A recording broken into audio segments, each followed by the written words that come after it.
Puwang China nanginginig.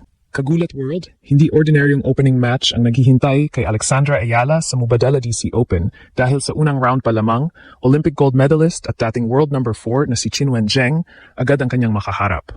Isang napakabigat na draw ito. Pero para sa isang player na paulit-ulit nang nagpapatunay na hindi natatakot sa malalaking pangalan, pwede rin itong maging perpektong pagkakataon para muling pasabugin ni Alex ang buong tennis world. Ang Mubadala DC Open ay isang WTA 500 tournament na ginaganap sa outdoor hard courts ng Washington, D.C. Magsisimula ang first round matches sa July 27 at 28, habang 500 ranking points at $252 ang nakalaan para sa magiging singles champion. Mas lalong naging kapanapanabik ang laban dahil hindi ito ang unang pagkikita ni Alex at Zheng.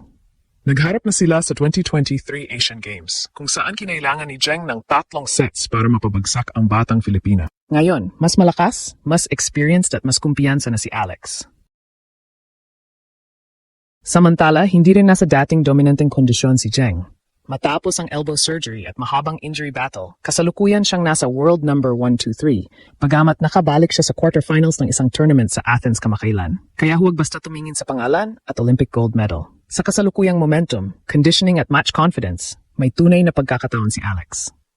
Kapag nakuha niya ang unang set at na-pressure agad ang Chinese superstar, posibleng sa Washington pa lamang ay marinig na naman ang pinakamalakas na mensahe mula sa Pilipinas. Hindi na prospect si Alex. Isa na siyang tunay na banta sa pinakamalalaking pangalan ng WTA Tour.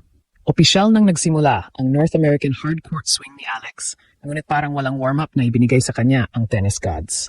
Sa first round mismo ng Mubadala DC Open, walang qualifier, walang mababang ranked na kalaban, at walang madaling pagkakataong makahanap muna ng rhythm. Ang ibinigay agad sa kanya ay si Qinwen Zheng, ang Olympic singles gold medalist ng China, dating Australian Open finalist at isang player na minsang umabot sa world number 4.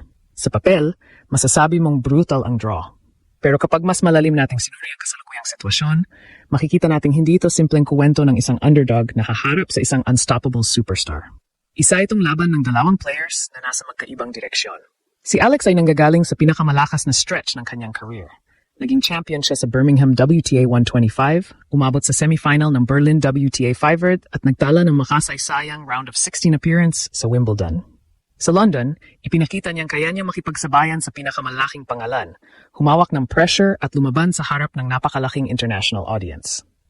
Si Zheng naman ay isang proven champion, ngunit bumabangon pa mula sa seryosong elbow problem. Sumailalim siya sa operasyon matapos magkaroon ng maliit na piraso ng buto sa kanyang elbow, isang problemang dulot umano ng maraming taon ng malalakas na palo. Naging mahaba at komplikado ang kanyang recovery, at kahit nakabalik na siya sa competition, hindi pa rin garantisadong bumalik na ang dating consistency at durability ng kanyang laro.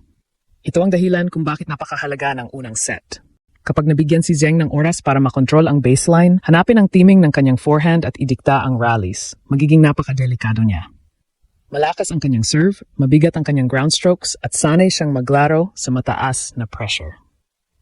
Pero ang kasalukuyang Alex ay hindi na lamang naghihintay ng pagkakamali ng kalaban. Mayroon na siyang kakayahang kumuha ng bola ng maaga, baguhin ang direction ng rally, at gamitin ang kanyang left-handed serve para buksan ang court. Kapag nagawa niyang atakihin ang backhand side ni Zheng, gumamit ng body serves at pigilan ng Chinese star na magkaroon ng komportableng hitting zone, pwede niyang sirain ang rhythm nito. May isa pang malaking elemento, match fitness. Ang dating ranking o Olympic medal ay hindi automatikong nakapaglalaro para sa isang athlete. Kapag matagal kang nakikipaglaban sa injury, mahirap agad ibalik ang confidence sa pinakamahirap na points. Lalo na kapag mahaba ang rallies, mainit ang kondisyon at dikit ang score. Kasalukuyang nasa world number 1-3 si Zheng, matapos umakyat ng 12 spots dahil sa kanyang quarterfinal appearance sa Athens, ang una niyang quarterfinal mula pa noong Queen's Club noong 2025.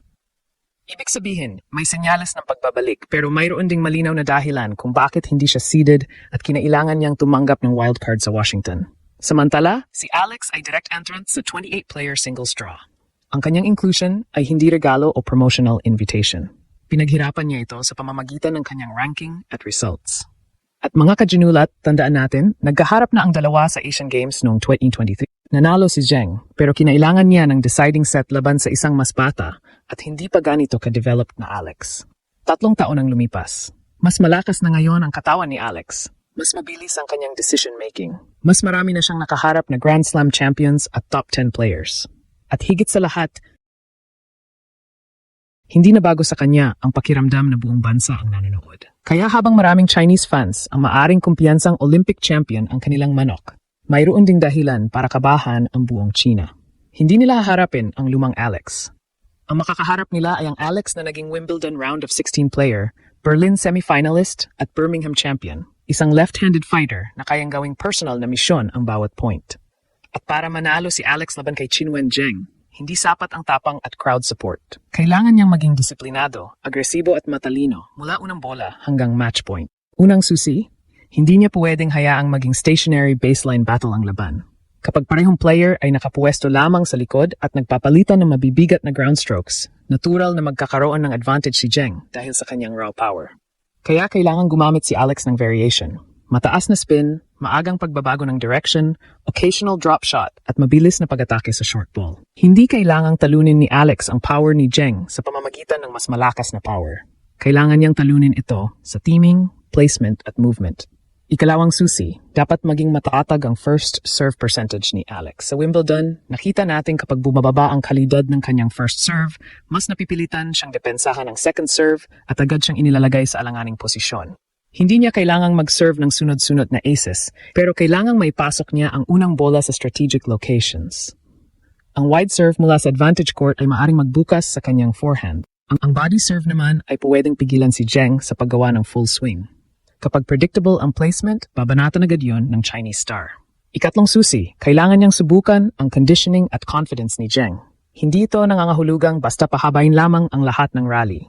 Dapat pilitin ni Alex si Zheng na tumakbo sa iba't ibang direksyon, wide sa forehand, saka biglang balik sa backhand, pagkatapos ay short angle. Ang layunin ay hindi lang makuha ang isang point. Ang layunin ay iparamdam sa kalaban na kailangan niyang magtrabaho ng husto sa bawat service game. Kapag naging physical ang laban at umabot sa third set, maaring mapunta kay Alex ang psychological advantage. Ikaapat, huwag magpadala sa pangalan. Olympic champion si Zheng. Dating world number 4. Australian Open finalist. Pero sa sandaling magsimula ang match, wala sa court ang kanyang resume.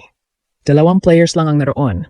May parehong sukat ng court at parehong kailangang manalo ng point. Ito ang mindset na ipinakita ni Alex sa pinakamahalagang victories ng kanyang career.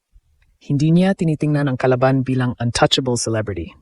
Hinahanap niya ang weakness, pinipilit niyang maging uncomfortable ang opponent, at patuloy siyang naniniwala kahit magkaroon ng mahirap na sequence. Malaking desisyon din ang ginawa ni Alex bago ang tournament. Pagamat unang inanunsyo ang muli nilang pagsasama ni Venus Williams sa doubles, hindi na siya sasabak sa doubles competition. Ipinaliwanag niyang wala pa siyang sapat na physical at mental capacity upang ibigay ang kanyang pinakamahusay sa parehong singles at doubles. Para sa atin, magandang senyales iyon ng maturity.